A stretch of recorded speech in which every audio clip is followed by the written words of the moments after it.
سارے مذاہب میں کہیں نہ کہیں قربانی کا ثبوت ملتا ہے۔ اس کی شروعات تو روز ازل سے ہو جاتی ہے، یعنی حضرت آدم علیہ السلام کے زمانے سے ہی اس کی شروعات ہوتی ہے۔ قربانی قرب سے ہے، جس کے معنی تو ہے قریب ہونا۔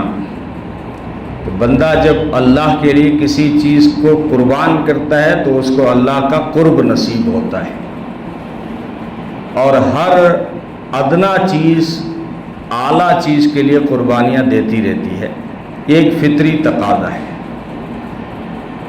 اب قرآن میں حضرت آدم علیہ السلام کے بیٹوں کا واقعہ موجود ہے، اور صرف قرآن میں نہیں، بائبل میں بھی موجود ہے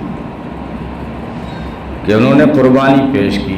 قابیل اور حابیل نے، ایک نے جتنی بھی اپنی کھیتی تھی اس سب کو قربان کیا، اور ایک نے مینڈے قربان کی۔ اب اس وقت پچھلی امتوں میں قربانی کے قبول ہونے کی علامت یہ ہوتی تھی کہ آسمان سے آگ آتی تھی اور کھا جاتی تھی۔ یہ تو اس امت پر کرم ہے کہ آپ قربانی کرو اور آپ ہی گوشت کھا جاؤ۔ فرمایا لن ینال اللہ لحومها ولا دماؤها ولکن ینالہ التقوی منکم۔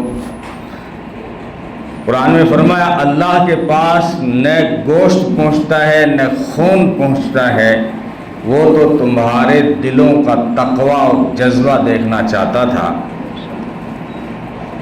کسی نے لکھا ہے کہ اللہ قربانی مانگتا تو ہے لیکن لیتا نہیں۔ ابراہیم علیہ السلام سے کہا کہ بیٹے کو قربان کر دیں، لیکن جب وہ چھری لے کر تیار ہو گئے تو بیٹے کی قربانی لی نہیں۔ تو ایسے ہی ہم سے کہا کہ آپ جانور کو قربان کریں میرے نام پر، اور اس وقت بڑے عیب دیکھ رہے تھے، جو ہے اس کا کان کٹا ہوا نہ ہو، اس کی دم کٹی ہوئی نہ ہو، اس کا تھن کٹا ہوا نہ ہو، یہ اندھا نہ ہو، یہ کانا نہ ہو۔ تو پہلے تو عیب دیکھے جا رہے تھے، لیکن جب آپ نے چھری چلائی اب وہ کہہ رہا ہے مجھے نہ سینگ چاہیے، نہ کھال چاہیے، نہ گوشت چاہیے، نہ خون چاہیے، کچھ بھی نہیں چاہیے۔ تو آپ کو کیا چاہیے تھا؟ فرمایا لن ینال اللہ لحومها ولا دماؤها ولکن ینالہ التقوی منکم۔ میں تمہارے دلوں کو دیکھ رہا تھا کہ تمہارے دلوں کا جذبہ کیا ہے، میرے نام پہ کیا لگا سکتے ہو۔ جب تم نے لگا دیا اب مجھے کچھ بھی نہیں چاہیے، گوشت تم کھا لو۔ کھال اگر خود اتنے کاریگر ہو کہ اپنے لیے جو ہے جوتے بنا سکتے ہو تو بناؤ، استعمال منع نہیں کیا۔ ہاں بیچی جائے گی تو پھر اس کو صدقہ کرنا ضروری ہوتا ہے۔ اور یہ جو 3 حصے کیے جاتے ہیں یہ مستحب ہے۔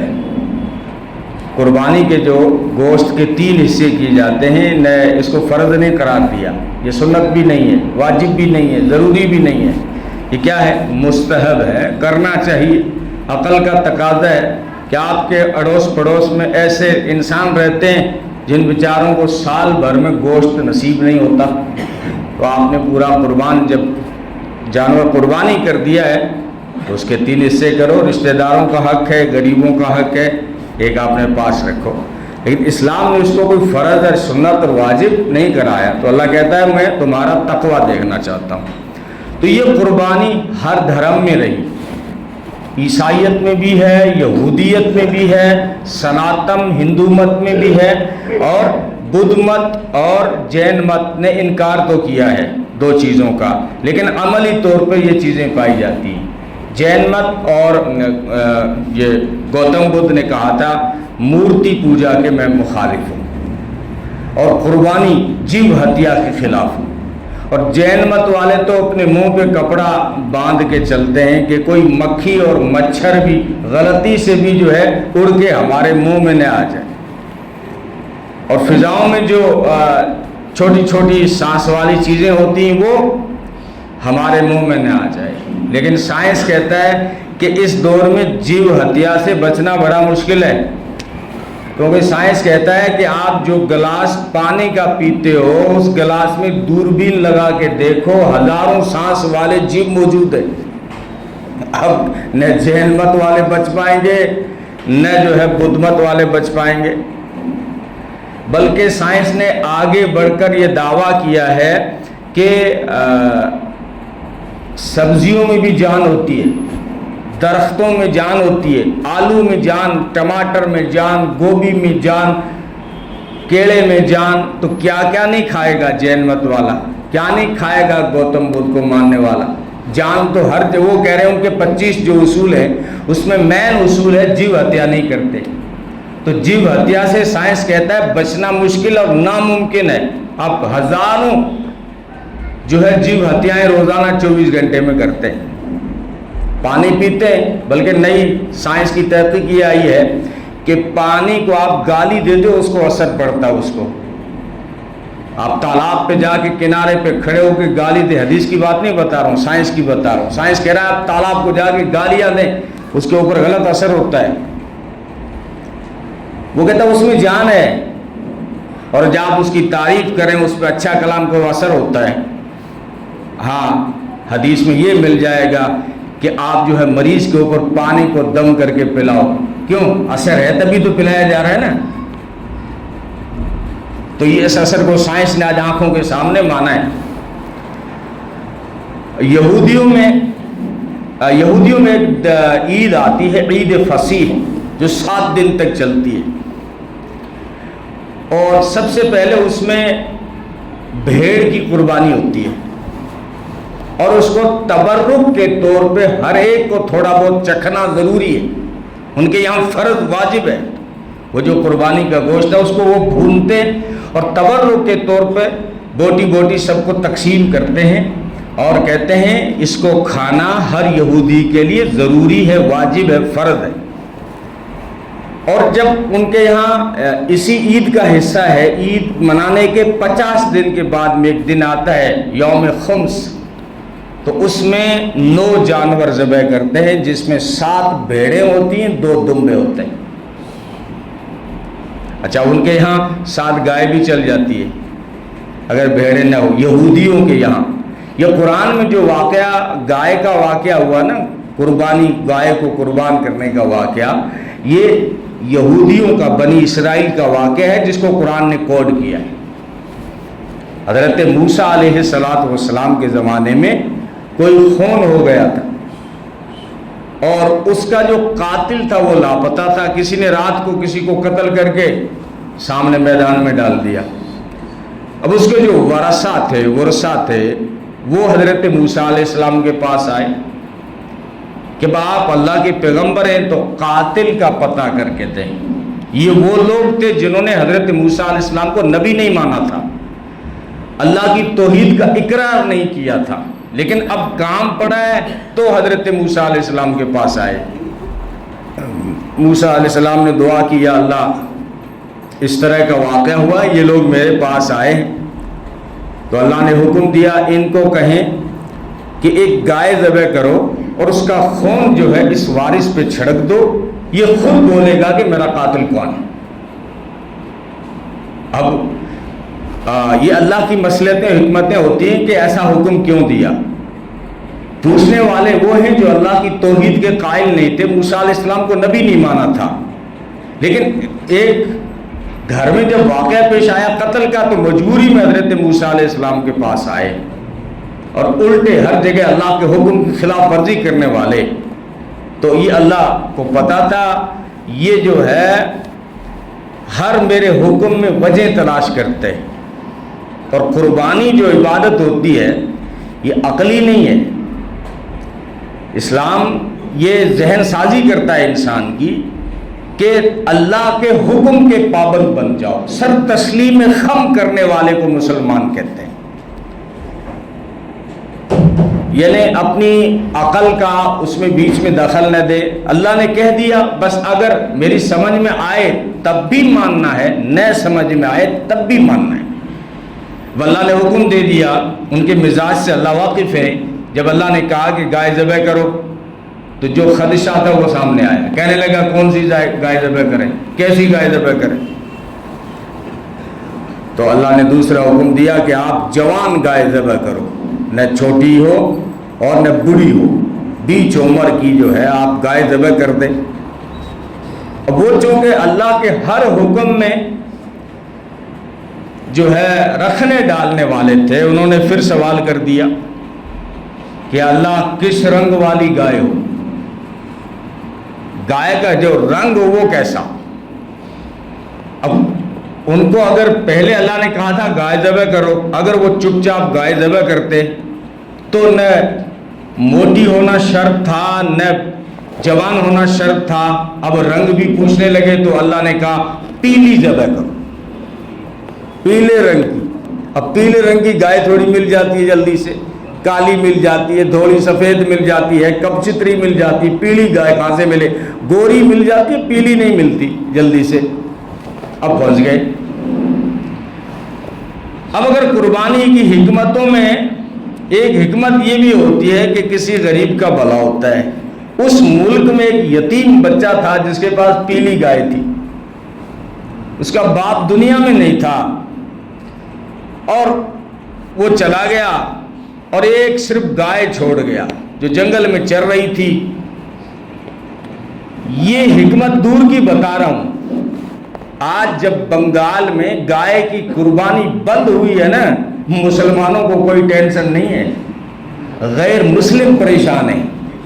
وہ ریوڑ کا ریوڑ لے کے آ رہے ہیں، ویڈیو بنا رہے ہیں کہ خدا را مسلمانوں کو اجازت دو گائے ذبح کرنے کی، کیونکہ اگر مسلمانوں نے گائے ذبح نہیں کی تو ہمارے گھر میں آٹا بھی نہیں ملے گا.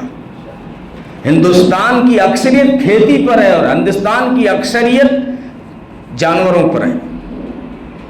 دیش ہمارا جو ہے لمبی زمین میں پھیلا ہوا، یہاں سارے ڈاکٹر نہیں ہیں، سارے انجینئر نہیں ہیں، سارے ٹھیکیدار نہیں ہیں، سارے سرپنچ ایم ایل اے نہیں ہیں. اکثریت کھیتی پہ گزارا کرتے ہیں، اکثریت اپنے جانوروں پہ گزارا کرتے ہیں. اب جب بند کیا ہے تو وہ ایک حکمت سامنے آئی جو یہاں بیان کی جا رہی ہے کہ انہوں نے رنگ مانگا تو کیسی، تو اللہ کالا بھی کہہ سکتا تھا، سفید بھی کہہ سکتا تھا، لیکن اللہ کی حکمتیں ہوتی ہیں اپنے ہر حکم میں. تو یہاں پر ایک حکمت یہ تھی، اس یتیم کی ہیلپ کرنی تھی. اس یتیم کے یہاں پیلی گائے تھی. اب ہو سکتا ہے یتیم سے وہ فری لے جاتے، اللہ نے پہلے ہی فرشتے بھیج دیا. فرشتہ آدمی کی شکل میں آیا اس یتیم کے پاس اور یتیم کی ماں کے پاس کہ تمہارے پاس جو پیلی گائے ہے وہ کتنے کی ہے؟ اس وقت وہ 3 دینار کی تھی ریئل میں اس کی قیمت. وہ کہنے لگے 3 دینار کی ہے. وہ کہنے لگا نہیں، میں اس کے 6 دینار دینے کو تیار ہوں. وہ جب 6 دینار کے تیار ہوئے تو اس نے کہا کہ میں جو ہے اس کے 12 دینار دینے کو تیار ہوں. اس نے ماں کو شک ہوا کہیں یہ خدا کا کوئی فرشتہ نہ ہو، کیا ماجرا ہے. اس نے پوچھا تو کہا کہ میں کوئی گائے خریدنے نہیں آیا ہوں، گائے تمہاری کتنی قیمتی ہے تمہیں بتانے آیا ہوں. کل تمہارے دروازے پر کوئی گراہک بن کے آئے گا، اس کو یہ 12 دینار میں مت دینا، 12 دینار تو میں قیمت لگا چکا ہوں. اس گائے کی اصلی قیمت جو تم سے لینے آئے اس کو کہہ دینا کہ گائے لے جاؤ اور اس کی جو کھال ہے وہ سونے کی بھر کے دے دو. اب ان کو چونکہ قاتل کا پتہ کرنا تھا اور اللہ کے یہاں وہ رنگ فکس کرا چکے تھے پیلی، تو پیلی گائے پورے ملک میں ایک تھی اور یتیم کے پاس تھی، ان کو مجبوراً لینا پڑے گا. تو اب جب وہ پہنچے ہیں تو یتیم نے یہی قیمت لگائی ہے. تو یہ یہود یعنی بنی اسرائیل کا واقعہ ہے جس کو قرآن نے کوڈ کیا ہے، نقل کیا ہے سورہ بقرہ کے اندر.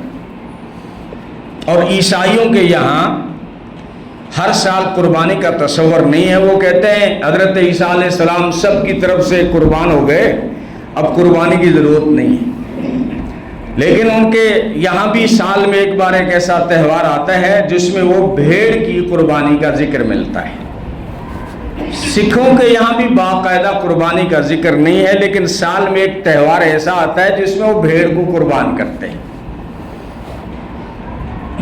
اور گوتم بدھ نے اور جین مت والوں نے قربانی کو اگرچہ منع کیا، لیکن ان کے جو پیروکار ہیں، ان کے ماننے والے ہیں، انہوں نے جانور تو جانور انسان کو بھی قربان کیا ہے بتوں کے نام پر. اور ہندو مت میں سناتن میں تو 200 بھینسیں گائے کی قربانی کا بھی ذکر ملتا ہے کہ وید میں گائے کی قربانی کا صاف ذکر ہے۔ یہ جو بعد میں گائے منع کی گئی یہ سیاست ہوئی ہے، انگریز نے گائے کے نام پہ یہاں پہ لڑانا چاہا تو سب سے پہلے جمعیت علماء ہند نے اعلان کیا تھا، ابھی ملک آزاد بھی نہیں ہوا تھا، اس وقت جمعیت علماء ہند نے مسلمانوں کو کہا کہ اس دیش میں چونکہ بعض ہندو گائے کو پوتر جانور مانتے ہیں، ان کا ایک دھرم سے گائے کا تعلق کو جوڑ لیتے ہیں اور ان کی آستھا ہے، ان کا یقین ہے، تو پھر مسلمان آج کے بعد اس دیش میں گائے کی قربانی نہیں کرے گا۔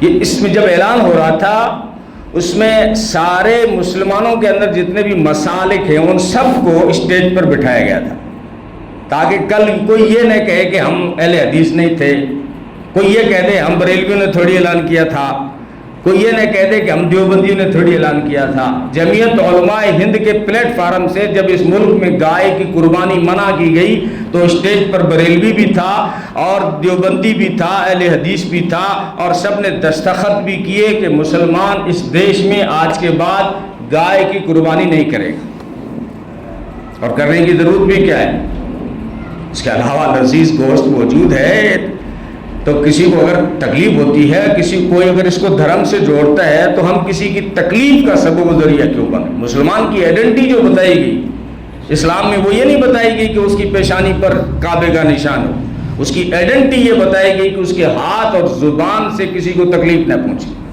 یہ مسلمان کی آئیڈینٹی ہے، پہچان ہے۔ اگر کسی کو تکلیف پہنچ رہی ہے تو بلکہ مسلمان بنگال کا اعلان کر رہا ہے کہ ہم پوری زندگی نہیں کھائیں گے تو ہی چلے گا، وہ تھوڑی ہے کہ گوشت نہیں کھائیں گے تو ڈکار ہی نہیں آئے گی، ہم رائتا کھا کے بھی ڈکار دے سکتے ہیں۔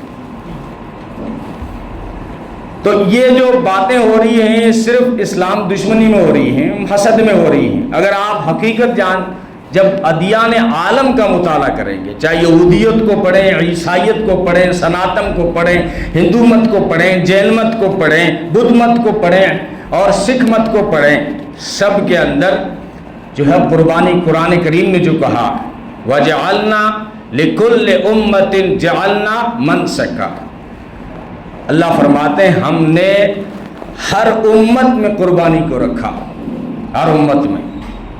حضرت آدم علیہ السلام سے اس کی شروعات ہوئی جس کا قرآن میں بھی ذکر ہے اور بائبل میں بھی ذکر ہے۔ حضرت ابراہیم علیہ السلام کی قربانی کا جو واقعہ ہے وہ صرف قرآن میں نہیں بائبل میں بھی موجود ہے، آسمانی دوسری کتابوں میں بھی موجود ہے۔ اور لوگ تو انسان کی بلی لگا رہے تھے، جو آپ کو ستانے کے لیے کہتے ہیں ہم جیو ہتیا نہیں کرتے، ان کی پرانی کتابیں اٹھائیں، انسان کو بلی لگا لیا گیا، انسان کو بلیدان چڑھا دیا گیا، درخت کے نام پر انسان کو ذبح کر دیا گیا، پتھر کے نام پہ انسان کی دنیا کی ہسٹری پڑھیں، دومت الجندل والے ہر سال ایک نوجوان کو ذبح کر رہے تھے۔ عرب جب کوئی جنگ جیتتا تھا اس میں جو غلام ملتے تھے تو جو قیدی ہوتے تھے اس میں جو خوبصورت غلام ہوتا تھا اس کو ذبح کر دیتے تھے۔ اور جب ملک شام کے اوپر بنی اسرائیل نے حملہ کیا تو وہاں کے بادشاہ نے اپنے بت کو خوش کرنے کے لیے بیٹے کو قربان کر دیا، اور نیل یہ دریائے نیل کی روانگی کے لیے ہر سال ایک لڑکی کو سجا کے اس میں ڈالتے تھے، تبھی وہ چلتا تھا، دریائے نیل خشک ہو جاتا تھا، لوگوں کا عقیدہ بن گیا۔ دنیا دارالامتحان ہے، جیسا یہاں آپ گمان رکھو گے، جیسا یقین رکھو گے ویسے امتحانات آئیں گے، کرنے والا صرف اللہ ہے۔ لیکن اگر آپ مندر سے لینے جاؤ گے وہاں پہ سے مل جائے گا، آپ کو یہ لگے گا وہ کالی مورتی کا کمال ہے، کالی مورتی کا کمال نہیں، کرنے والا اللہ ہے، لیکن جہاں سے تو لے گا وہاں سے وہ دے دے گا۔ ایک گاؤں ہے اپنے پاس میں پرلی کا، 2 درگاہیں ہیں وہاں، کوئی اچھا امام آ گیا، گاؤں والوں کو سمجھا بجھا کے دونوں درگاہوں میں پرلی کا کوئی آدمی نہیں جاتا، وہ دونوں درگاہیں چلاتے ہیں بھادرا والے۔ بادرہ سے یہاں بادرہ سے عورتیں جاتی ہیں، مرد بھی جاتے ہیں، اچھے خاصے پرانے مسلمان جاتے ہیں. اگر نام لوں تو یہ مسجد کی دیواریں ہل جائیں گی، ایسے ایسے لوگ جاتے ہیں. اب ان کا کیا ہے، وہ کچھ وہاں کوئی بیٹھا ہے جو اولاد دے دے؟ وہاں کوئی ایسی طاقت ہے جو روزی دے دے؟ وہاں کوئی ایسی طاقت ہے جو تمہیں سکون دے دے؟ بے چینی کوئی نہیں. بس جہاں بھی جاؤ گے کرے گا تو اللہ ہی، کرنے والا تو اللہ ہی ہے. اب چونکہ ان کا ایک نظریہ بن گیا تھا، عقیدہ بن گیا تھا کہ دریا نیل کے اندر جب تک ایک کنواری لڑکی کو سجا کے نہیں ڈالیں گے نا تب تک یہ چلے گا ہی نہیں. اور پھر حقیقت یہ بن گئی، اگر وہ لڑکی نہیں ڈالتے تو دریا پانی بھی نہیں آتا تھا، یہ چلتا رہا لمبا. اسلام جب پھیلا، حضرت عمر کو پتہ چلا کہ یہاں پر دریا کی روانگی کے لیے لڑکی کی قربانی ہر سال دی جاتی ہے. اور جب وہاں اسلامی حکومت قائم ہوئی تو کہا کہ یہاں تو کئی سالوں سے ایک رواج ہے، اگر لڑکی کوئی سجی سجائی نہیں ڈالیں گے تو یہاں پانی نہیں آئے گا. حضرت عمر کو پتہ چلا، بولا کاغذ لے آؤ، پرچی لے آؤ، قلم نکالو، لکھا اس میں اور دریائے نیل اللہ کے حکم سے بہنا ہو تو بہ لے، نہیں تو ہمیں تیری کوئی ضرورت نہیں ہے. ہم تیری خاطر، پانی کی خاطر انسان کا خون نہیں بہا سکتے. وہ پرچی جا کے ڈال دو اور دریا کو کہہ دو. وہ دن تھا اور آج کا دن وہ کبھی سوکھا ہی نہیں. اب کس نے کیا تو اللہ نے ہی. پہلے بھی اللہ ہی چلا رہا تھا اور اللہ ہی روک رہا تھا، امتحان لینے کے لیے روک رہا تھا کہ دیکھو لڑکی. تو یہ قربانی انسانوں کی بلی. بنگال اڑیسہ میں ابھی BBC کی رپورٹ میں نے سنی تھی چند سال پہلے، انسانوں کو بلی لگا دیا گیا. عرب کے بعض قبائل انسان کی بلی لگا رہے. وہ مشہور واقعہ آپ صلی اللہ علیہ وسلم کی سیرت میں جا کے دیکھ لیں کہ نبی پاک صلی اللہ علیہ وسلم کے جو دادا ہیں عبد المطلب، ان کو خواب میں آیا کہ فلاں جگہ زمزم کا کنواں ہے اور کوئی قوم جو ہے اس کو بند کر کے چلی گئی تھی. جب یہاں سے شکست دو چار ہو کر ہار کر جب بھاگی تھی تو وہ کنواں ہی بند کر کے پاٹ کر کے چلی گئی. ان کو خواب کے ذریعے سے بتایا جا رہا ہے کہ اس کنویں کو کھودنا ہے. تو انہوں نے یہ عزم کر لیا کہ یہ بڑے فخر کی بات ہے، میں یا میرا گھر اس میں شامل ہو، کوئی اور شامل نہ ہو. وہ اس کی کھدائی کرتے تھے. ایک بیٹا ساتھ میں ہوتا تھا، اس وقت ان کا ایک ہی بیٹا تھا. اس میں جب تھک جاتے تھے تو کہتے تھے اللہ ایک کاش کہ میرے 10 بیٹے ہوتے تو ہم آسانی سے کنواں کھودتے. اگر اللہ نے کسی دن مجھے 10 بیٹے دے دیے نا تو ایک بیٹے کو اللہ کے نام پہ ذبح کر دوں گا. یہ مشہور حدیثوں سے ثابت ہے. اب جب اللہ کا کرنا ایسا ہوا کہ 10 بیٹے ہوئے ان کے بعد میں، اور جب بیٹے ہوئے تو وہ ہماری طرح تو تھے نہیں، کہہ دیا تو کہہ دیا. اب انہوں نے مشورہ کیا کہ بھائی میں تو اپنی نظر پوری کروں گا. قرآن اندازی ڈالی گئی. اب اس میں بار بار حضرت عبداللہ کا نام نکل رہا ہے جس کی پشت سے محمد رسول اللہ صلی اللہ علیہ وسلم کو دنیا میں آنا تھا. تو پھر جو ہے پھوپھیوں نے روکا آ کر، اور جو ہے بہنوں نے آ کر روکا کہ ایسا نہیں ہونے دیں گے، ہم جو ہے اپنے بھائی کو ذبح نہیں ہونا. اور بھائیوں میں سب سے پیارا، سب سے زیادہ خوبصورت، سب سے لاڈلا ان کا نام.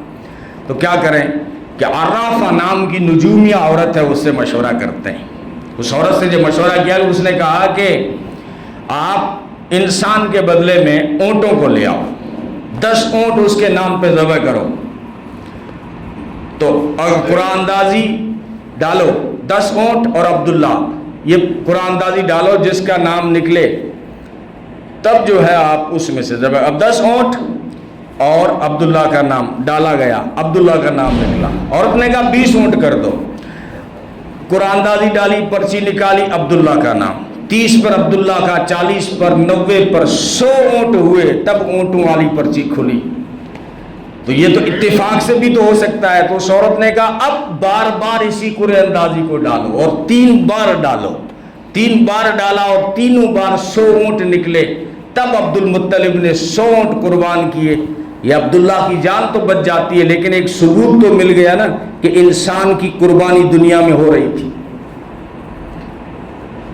تو آج کل یہ عجیب باتیں ہوتی ہیں. ایک تو اس طرح بات ہوگی کہ دیکھو دیکھو مسلمان اتنا خون بہا دیتا ہے، اس سے تو اچھا تھا نا، کیوں اتنے تم خون بہا، اس سے تو اچھا تھا کسی غریب کی مدد کر دیتے، کیوں تم اتنے پیسے بہا رہے، اس سے تو اچھا تھا کسی کا غریبوں کی لڑکیوں کا نکاح کرا دیتے، کسی غریب بچوں کی فیس بھر دیتے، کوئی اسکول کھول لیتے، کوئی ہاسٹل میں جا کے غریب بچوں کی فیس بھر لیتے۔ یہ باتیں ہوتی ہیں۔ ابھی پچھلے دنوں میں آپ نے اجیت پورہ میں ایک مسجد کا افتتاح ہوا، تو میں نے اس بیان میں کہا تھا کہ خوبصورت مسجد بنانا، اور وہاں سے کسی نے کہا کہ آپ لوگوں کو مسجد کے اوپر خوبصورت بنانے کا حکم دے رہے ہیں، اس سے اچھا ہے کہ مسجد کو سادہ بنا دیا جائے اور جو پیسہ بچے وہ یتیموں پر، غریبوں پر، نکاحوں پر، بیواؤں پر، اسکولوں میں پڑھائی پر خرچ کیا جائے۔ میں نے کہا تمہیں اچھے کام ہی دکھتے ہیں کیا؟ مسلمان سگریٹ کتنی پیتا ہے وہ نہیں دکھتی، مسلمان بیئر کتنی چوستا ہے وہ نہیں دکھتا آپ کو، فضول خرچیاں یار اور بھی بہت ساری پڑی ہیں، گٹکا کتنا کھاتے ہیں مسلمان، تو وہ پیسے سے کالج چلاؤ نا، گٹکا بند کر کے اسکولیں چلاؤ، سگریٹ بند کر کے اسکول میں تو چل سکتی ہے، گٹکا اگر بھادرا کا مسلمان گٹکا بند کر دے تو کتنی اسکولیں چل سکتی ہیں، کتنی عورتوں کا نکاح ہو سکتا ہے۔ اچھے کام کو بیچ میں لایا جاتا ہے، قربانی کرو گے، خون بہاؤ گے، اتنا پیسہ برباد ہو جائے گا، اتنے جانور برباد ہو جائیں گے، یہ ہمیشہ اچھے کام پہ یہ باتیں کی جاتی ہیں۔ تو بھائی اس سے تو بہتر ہے صدقہ خیرات کر دیا جائے، بھائی صدقہ خیرات کا الگ حکم دیتا ہے۔ یہ تو ایسا ہی ہوا اللہ نے فجر میں 2 رکعت دیے، اب اگر کوئی بندہ کہے میں 2 رکعت نہیں پڑھوں گا، صبح 10 گھنٹے قرآن پڑھوں گا، تو 10 گھنٹے قرآن پڑھنے سے اتنا ثواب 2 رکعت جتنا ثواب ملے گا؟ نہیں ملے گا، حالانکہ وہ 10 گھنٹے لگتا رہا، لیکن 2 رکعت جو فجر کی چھوڑی اس کا ثواب 10 گھنٹوں میں نہیں ملے گا۔ تو اس نے خود مطالبہ کیا ہے، جانور بنانے والے تم نہیں ہو، جس نے بنایا وہ خود مانگ رہا ہے خون۔ ہاں اگر تم نے کوئی چیز بنائی ہے تم کہہ سکتے ہو کہ یہ چیز مت توڑو ہمیں درد ہوتا ہے، لیکن جانوروں کو میرے رب نے بنایا ہے، وہ رب کہتا ہے مجھے ان دنوں میں خون بہانے کے سوا اور کوئی عبادت اچھی نہیں لگتی، اس سے بہتر ہی نہیں لگتی۔ فرمایا نبی نے کوئی قربان گاہ کے اندر نہ آئے، استطاعت رکھنے کے باوجود قربانی نہ کرے، ہماری عیدگاہ نہ آئے۔ تو ہم تو بھائی مسلمان ہیں، اللہ اس کے رسول کے حکموں کے پابند ہیں، تمہاری عقل پتہ نہیں کیا کیا کہہ رہی ہوگی، ہاں پیسہ برباد ہو رہا ہے، مال پر، اور جانور ختم ہو جائیں گے، ایسے تم ذبح کرو گے جانور ختم ہو جائیں گے۔ جانور جو قربانی دیتا ہے وہ کبھی ختم نہیں ہوتا۔ بکری عام طور پر 1 بچے 2 بچے لاتی ہے، لیکن جب بلی بیاتی ہے تو 7 بچے لاتی ہے، کتیا بیاتی ہے تو 7 بچے لاتی ہے۔ گن لو بھادرا میں بلی زیادہ ہے کہ بکری زیادہ ہے؟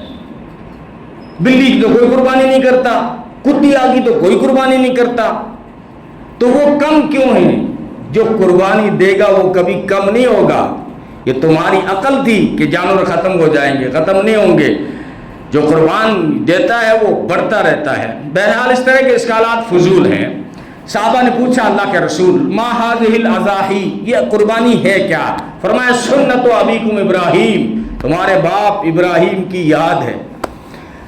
اور کہا وما لنا فیہا یا رسول اللہ، ہمارے لیے کیا ہے اس میں؟ ہمارے دادا کی یاد تو ہے، انہوں نے بیٹے کے لیے وہ تو قربان ہونے کو تیار ہو گئے تھے، لیکن ہمارے لیے کیا ہے اس میں؟ فرمایا بکل شمرۃ حسنہ، جانور کے ہر بال کے بدلے میں تمہارے لیے نیکی ہے۔